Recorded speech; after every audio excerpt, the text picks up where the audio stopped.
To achieve a profitable controlled grazing system, producers should first decide whether they'll set stocking rates for a given land area or adjust land area to a given number of animals. Generally, producers beginning a controlled grazing system should start with a single pasture and develop management expertise for handling that pasture before they go on to develop additional systems for other pastures. Factors that need to be considered when establishing stocking rates would be animal size and what stage of production they're in. For example, lactating cows and ewes will consume more forage per day than the same animals of that species during maintenance. Most cows will eat somewhere between 3 and 3.5% of their body weight in dry matter when lactating, while ewes will eat 3.5 to 4% of their body weight per day. Besides body size, other factors such as the quality of forage available also affect how much a grazing animal will eat per day. As pasture plants reach maturity, their nutritive value decreases rapidly. This decreased nutrient quality slows the rate of digestion and the rate of passage through the digestive tract. The goal of controlled grazing is to always present the animals with high quality, highly nutritious, and digestible forage. Bite size is another factor that affects how much and how quickly an animal will consume its daily nutritional intake. The size of an animal's bite is a function of the animal's body size as well as the density of forage. Forage that is quite sparse or extremely short makes it very difficult to get a large bite. Therefore, the animal must take more bites per minute to consume forage at the same rate. Under a controlled grazing situation, a good forage height can be maintained so that each potential bite contains a maximum forage amount. It's important to realize that, in general, animals graze approximately 8 hours per day. They'll spend a large proportion of their remaining time regurgitating and ruminating on the feed they've already consumed. Animals also spend time during the day resting, as well as traveling to and from water, salt, and mineral sources. A second major factor which determines stocking rate would be pasture productivity. Productivity can be assessed by first analyzing the soil productivity through corn suitability ratings. Obviously, ground that can support 150 bushel corn yields has a much higher productivity potential than other ground which can only support corn yields of 80 bushels. Pasture productivity can also be affected by the specific forage species present in the pasture.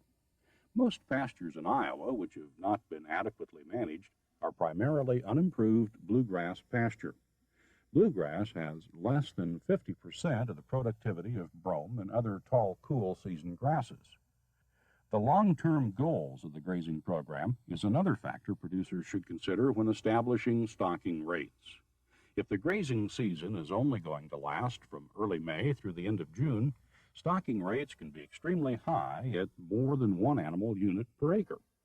However, if the grazing season is to run from early May through late September, residue must be left during the high growth portion of the grazing season to allow for the reduced growth during the summer slump.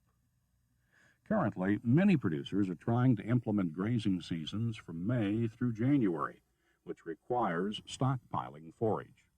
This stockpiling may be in the form of hay meadows, which do not have a second cutting harvested, or paddocks which are not grazed at all during the growing season, or, more likely, paddocks which are not grazed in August and September and allowed to let forage growth accumulate for early winter grazing. Paddock size and numbers relates to the stocking rates and the lengths of the grazing intervals. Paddock size and paddock number are directly interrelated. The more paddocks in the system, the smaller the paddock size needs to be. In a 6-paddock rotational system, which allows for optimum rest and harvest efficiency, animals will generally graze a single paddock for approximately 5 to 6 days. To calculate the forage available at each turn in the rotation, multiply the forage height by 200 pounds per inch. This would provide a baseline for establishing paddock size. The animals grazing, 1,200-pound lactating cows, for example, will each eat 3% of their body weight, or 36 pounds of forage per day. Let's say we have 2,000 pounds of standing forage, and we'd like to harvest 50% of that in this grazing cycle. Dividing 1,000 pounds of forage we want to harvest by 36 pounds per head gives us 27 cow days per acre per grazing interval.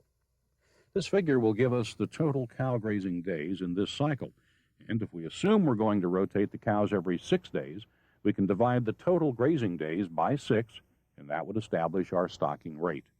Therefore, we would stock the cows at 4.5 cows per acre in the paddock being grazed. Iowa Extension livestock specialists have a computer spreadsheet to assist you in calculating the size of the paddock and stocking rates required for establishing controlled grazing systems. The next factor which affects the size of the paddock is the size of the grazing herd. An operation that typically runs 40 lactating females in a group does not require nearly the paddock size as a grazing group of 200 producing females. The last factor that affects paddock size and paddock number is paddock rotation frequency. If labor resources on the farm are short, rotating animals on a weekly basis may be the maximum time commitment available to the grazing system. However, if high animal output per acre is the objective of the operation, you may need to consider rotating on a daily or half-day basis.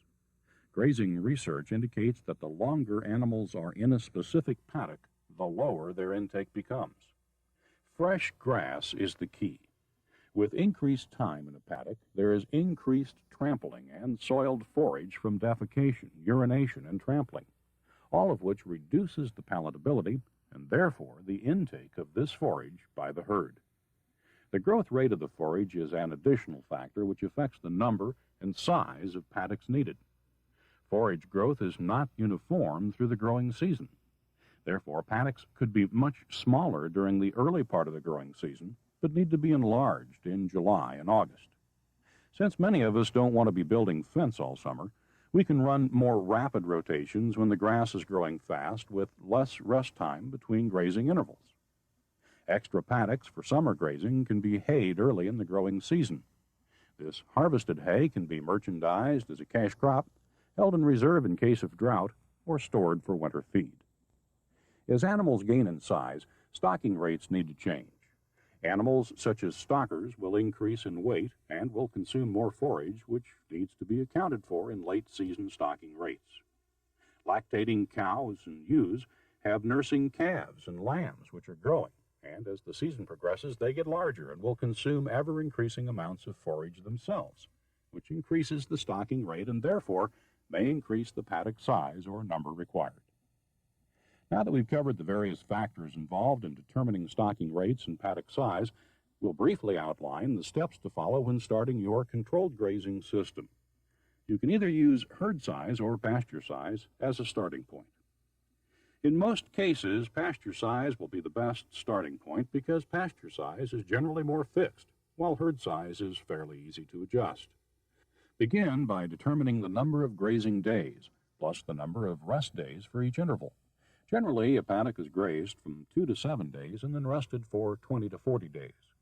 In this example, we've selected a 5-day grazing cycle and a 30-day rest cycle.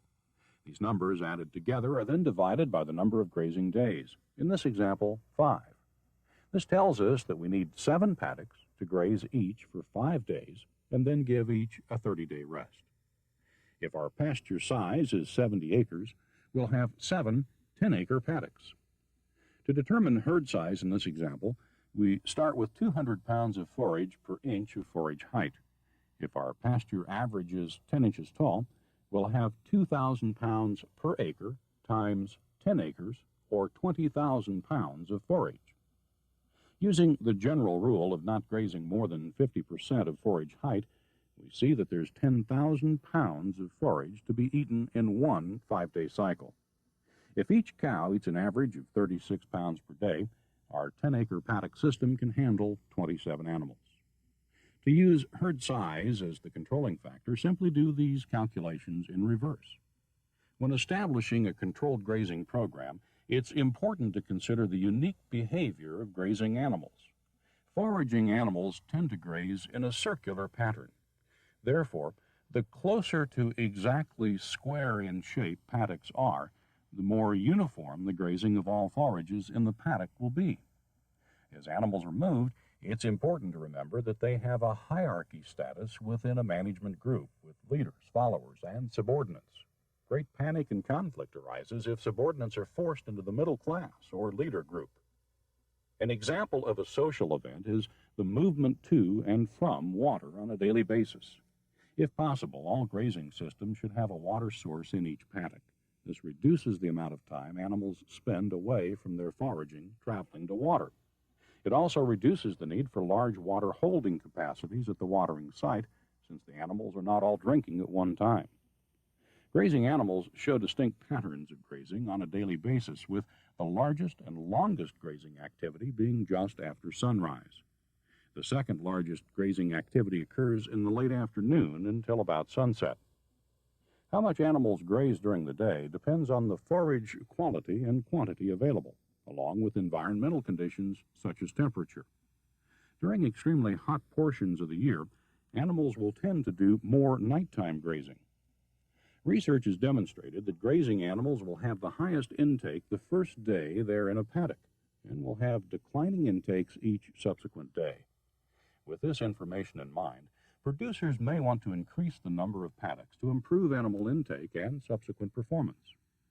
In many situations with controlled grazing, electric gates are used for the easiest movement of animals from one paddock to the next.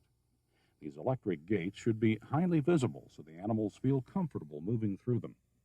The more frequently animals are rotated, the fewer problems electric gates present for them. Additionally, insulated cable used to transfer power from each side of the gate should be buried, because in many situations it may actually create a visible barrier to animals moving through gate openings. Seasonal dairy operations create unique constraints upon the grazing system. In these situations, animals must travel twice daily to and from the milking parlor.